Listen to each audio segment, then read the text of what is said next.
សួស្ដីអ្នកទាំងអស់គ្នាថ្ងៃនេះខ្ញុំអាន boxing ជាមួយនឹង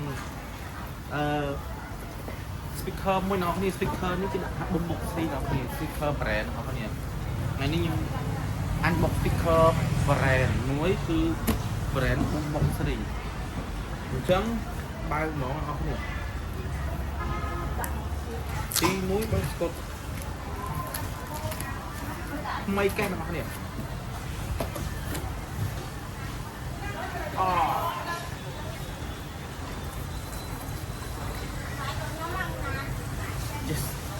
ទីមួយខ្ញុំបើកហ្មង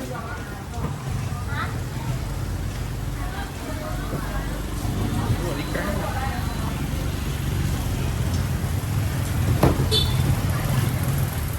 អូថ្មីលឹកបានណាស់គ្នាឥឡូវទៅកាត់មកស៊ីឡើងអូនេះអែមអូនេះលឹកហ្នឹងបាទមុខបុក3 brand ហើយនេះគឺជាសភៅដែលអ្នកកណេវាច្រើនពេលអានលេង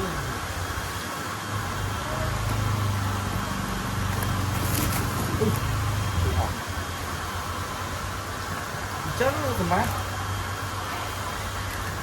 មុខបុក3អត់មានអីច្រើនទេឲ្យតែខ្សែខាងសាក់ម្ដង4ហ្មង4បងប្អូនអានេះគឺកំណត់ដូចអ្នកគ្នាវាមានដូចតែប៉ែតដូចមូលបាទអត់នេះអត់តែប៉ុណ្ណឹងបាទចឹងញើមកមើលពីខាងមើលនេះគឺជាបំបុកស្រីអ្នកគ្នាជួយស្អាតទេអ្នកគ្នាឈ្ងុយលិតបានអញ្ចឹងអានេះគឺហៅថា JB អានេះអ្នកគ្នា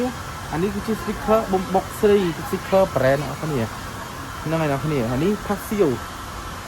ហើយនេះកន្លែងដាក់ពណ៌ការពារទឹកអ្នកគ្នាគឺជាប្រភេទដូចបញ្ចូលភ្លើង AC ហ្មងអ្នកគ្នាបំបុកស្រី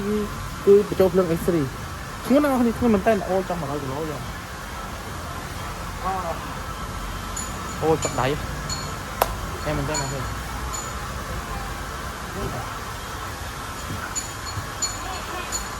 វ៉ាវនិយាយទៅវីដេអូថ្ងៃនេះមានប៉ុណ្ណឹងបងប្អូន